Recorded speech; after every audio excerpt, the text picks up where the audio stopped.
This video is brought to you by Squarespace, the best all-in-one platform for all of your website building needs. Hey guys, it's Celestia, and my wife recently sent me a video by a channel called Cinekick called Make Something. She said it was such an important, meaningful video that any creative in any field had to watch it. And after doing so, I can say with confidence that I passionately agree. It's an amazing video that I can't recommend enough, and it's linked in both the iCard above and the description.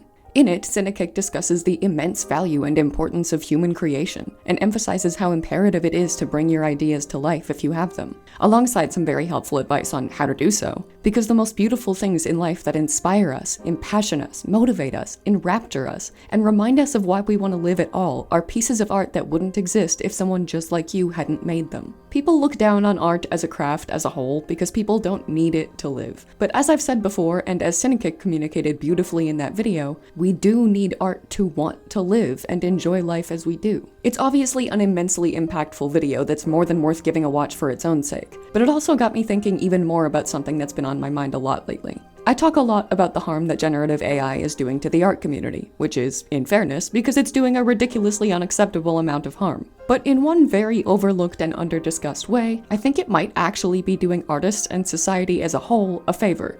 And bear with me because I can feel you wanting to punch me for that statement alone, but I promise I can back it up. Before I do though, let me take a moment to thank the sponsor of today's video that made it possible, Squarespace. For any artist looking to get themselves out there professionally and start creating as a career, the most important first step is to have a polished, visually appealing portfolio that tells potential clients or employers that you're serious about your work and displays it clearly and accessibly. And the reason I've been working with Squarespace for this long, as longtime viewers know, is because I sincerely believe that they're the best platform out there to build that portfolio with. I would know, having built two there over the years, alongside a plethora of other sites that I made just to test their tools, which showed me exactly how exceptional they really are. Both my cutesy, super branded portfolio and my current, revamped, more professional portfolio were built with Squarespace. And despite how very obviously different they are, both were just as easy to build, because their website builder is that user-friendly and gave me everything I needed to do so. Pre-built layouts for a wide variety of commonly used site pages, the ability to duplicate pages and individual elements, the option to add tons of different types of content, from text and photos, to audio, galleries, calendars, forms, and more. Which should make it obvious that they're awesome for portfolio building. But really, they're pretty much awesome for building any kind of site, and their gigantic library of designer-made templates makes it easy to create anything you're looking for, tailor-made for your needs and easily browsed by category. And they make it just as easy to turn any site you build into an online store, too, with an extensive array of features. The ability to manage payments and inventory, handle shipping and fulfillment, and boost your SEO so that you're getting as many eyes on your store as possible. This makes it fantastic for selling physical goods like paintings, prints, or stickers, for example, but it's equally fantastic for selling services too. Consultations, editing, and most relevantly, art commissions. That's because they give you every tool you could possibly need. A streamlined workflow, built-in appointment scheduling, email marketing tools, and so much more. And as easy as they make it for you to sell stuff, they make it just as easy for your customers to buy that stuff, because they offer all of the most popular payment methods like Klarna, ACH Direct Debit, Apple Pay, Afterpay, and ClearPay, and even allow you the option to send individualized branded invoices to specific clients, so you can start accepting orders from all around the world with just a few clicks. So whether you're an artist in need of a portfolio, an entrepreneur building an online store, a creator setting up an interactive blog, or a small business owner making a landing page, Squarespace is the place to do it. And you can find out yourself by going to squarespace.com to get your own free trial today. And once you've built the perfect site that you're ready to launch, you can get 10% off your first purchase of a website or domain by going to squarespace.com/DuchessCelestia, linked in the description. Big thanks to Squarespace for sponsoring today's video, and please go check them out. Now, back to what's probably still very much sounding like a controversial take: the benefits of AI for artists. And to be very clear, I do not mean the benefits of using AI for artists. I mean the benefits of the effect that it's having on society. I don't know how closely you've all been following public sentiment when it comes to the use of AI-generated images or videos in media, advertising, or even just by individuals lately, but it's been consistently negative on a surprisingly broad scale. And I mean, it's not that surprising on a technical level, because it's very obviously low-quality slop that looks like slop, which is why everyone calls it that. But because I didn't think that many people would care about that so long as it looked passable, their pervasive and unrelenting animosity towards it is surprising, at least to me. There are certainly some people who oppose it on an artistic, ethical, or environmental basis, People who reject it because it's soulless and lacking the human creativity that makes real art art. People who care that it was trained on stolen art without permission and is now being used to put the artists it stole from out of work. People who refuse to accept the damage it's doing to the environment, and even people who just demand a higher standard of quality than what it's capable of providing. But based on the sheer number of people who use generative AI on a daily basis, it seemed very clear to me that those people were the minority. That most people were willing to accept subpar soulless garbage if it meant not having to pay for anything better, regardless of how its use impacted art, artists, and the planet as a whole.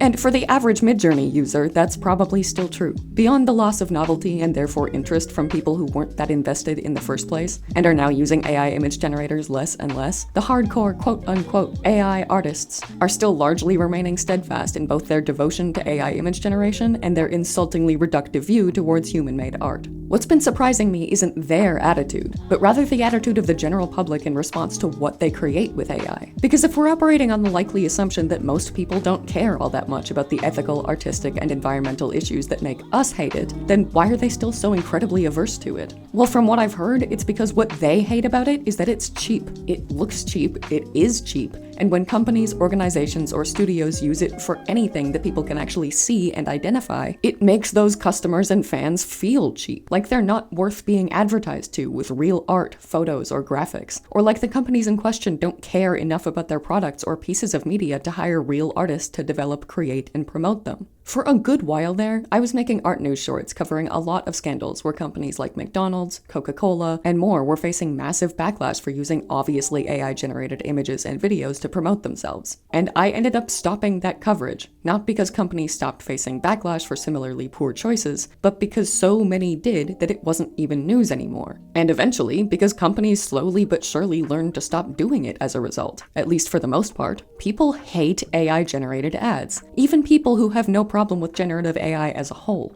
Similarly, there's even an entire subreddit called r/isthisai that's often used to determine whether products are worth buying or gifts are worth keeping, because if they're AI generated, they're not. It's also used by people who are suspicious of their friends and family using AI to generate art that they've claimed to have drawn, because they don't consider them artists nor the images to be art if so. There are some posts from people who have commissioned artists and are worried that the work they received in return might be AI generated, and they want to know for sure because they paid for art, not a simulation of it, and the difference still matters to them.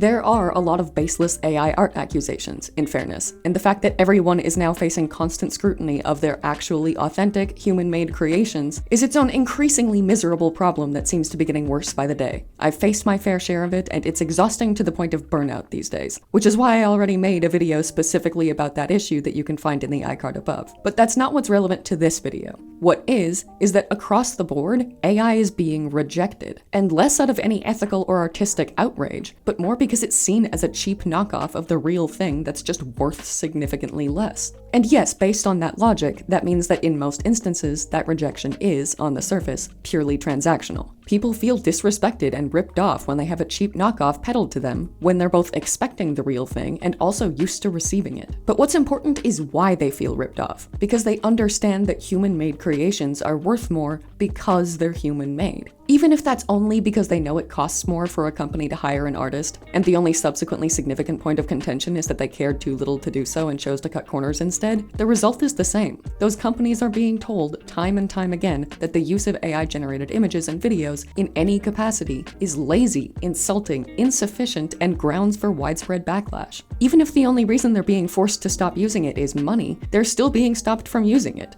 And even if the only reason most people are rejecting it is similarly capitalistic, it still shows that even now, they place some significant monetary value on the creativity and craftsmanship of human artists. The gift generative AI has inadvertently given us is that it's reminded the world of that value. It's reminded people exactly how important and necessary the human element is for the creation of real art. It's showing them what they want by showing them what they don't want. They're seeing what makes human-made art beautiful because they're seeing what's missing in AI-generated images by comparison. Soul, creativity, effort, finesse, individual style, personality, and real quality informed by years of practice and training. Those are things that people took for granted in the art that they consumed for a long time because it was considered the default. They were basic features of art because there was no way to make art without them. People lost touch with exactly how much effort, intention, and vision went into making art actually good. And they're only seeing it again now because they're watching machines try to replicate it with none of those things. I've had people see my art and genuinely finally incredulously ask, "You made that without AI? That's incredible." They probably wouldn't have found it nearly as impressive before they were actively comparing it to the images that were generated by AI without any effort or skill required, which suggests that finally, effort and artistic skill actually have value to people again. Whereas before, art was considered an easy thing that anyone could do, and something that really only had value based on their opinion on each piece's visual appeal and each artist's fame or notoriety. It's like fast fashion and mass-produced products. People see much more value in a high-quality piece of clothing produced by a reputable brand that made it right after they've bought a bunch of cheap Shein ripoffs and seen the difference between the two. People consider hand-painted, hand-sculpted bowls more valuable after having bought some $3 plastic bowls from Daiso or Dollarama that looked pretty at first, but had their colors and patterns wear off after 3 rounds in a dishwasher. People need to see cheap to recognize valuable. And this extends to our perception of businesses too. We view stores that stock low-quality clothing that we can now easily identify as cheap poorly, like Ardeen or Claire's. We view restaurants that use plastic, mass-produced, obviously $2 bowls less favorably than those that use those hand-painted or at least porcelain ones, because the latter demonstrates that they care enough about the food they make to serve it in dishes that match its quality, their food is good and reputable enough that they can afford to invest in those dishes, and they care about your dining experience enough to go the extra mile to elevate it. AI-generated images are cheap bowls and Temu dresses, and I think people needed to see knockoff art to rediscover the value of the real thing, to remember the significance of the things that the knockoffs are missing. And people can tell that something is missing from quote-unquote AI art, even if they can't put their finger on what it is, and that's massively significant, because what's missing is human creativity and skill. And those being missing from those AI-generated images seems to have finally restored their long-forgotten value. Generative AI can copy, it can imitate, and it can do so very well on a technical level, but it fails immensely on a personal, human level, and people see it. That's why it feels cheap and invaluable. It generates the most likely, predictable output based on what you tell it to make, but that's all it can do. Human artists, comparatively, can't help but create something authentically new and ours when we make art, no matter how many references we're inspired by or consulting, or how similar our styles may be to one another. We can't stop ourselves from putting ourselves into our work, and innovating in the process in ways that AI just can't. And that brings me back to the original video that I mentioned at the beginning of this one. Make something. AI has made human art novel again. It's become refreshing to look at a piece of art that you know a real person made. Well, before, that obviously just went without saying. Now you look at it and you appreciate it, not just because of how it looks, but because you know it looks the way that it does because a human being saw it that way and wanted you to see it that way too. That's missing in AI-generated images, and people finally feel that enough again to value and appreciate it. AI is making a lot of human artists feel forgotten, but I think its impact has unintentionally made us remembered. For the first time, the fact that you, a skilled human artist with your own style and vision, made a thing alone gives it brand new and significant value. And in that way, I think AI did help us. So let's tell it to go fuck itself by making beautiful art that it never ever could. Thank you for watching, I hope you enjoyed today's video, and special thank you as always to channel members Joseph Solomon, TC Pratt, Hierarchy Salutso, Extinction Animation, Lorik Darkbolt 9481, Kazuna Endy, Grey Jazz, Drawing Amongst Stars, Another Foxboy, Pale Star Poppy, and Cybertory VT, as well as patrons Batman, Kylo, Kinyin, Crazy Asar, Gentong, MG, Blah Mage, TC Pratt, Celine Moongazer, Eldritchia, The Stray Dog, Decagon, Jenny Chan, Catbus, Lucy Yamajiki, Selena BB, Pride Day, Peel, Wingtang Wong, Marie Greer, Potato, Jazz, Voidwalker, Latte Tabby, Christian Cook, Adam Sorovietz, Doriaki, Varius, Hailstorm, Emo Queen Jules, Show, That's It, Craig, Scarlet Flame 234, The Names Are Gone, Luuka Owo, Art of Amethyst Fable, Maho Stars, Kuro Yusha, and No Name. And I'll see you in the next one.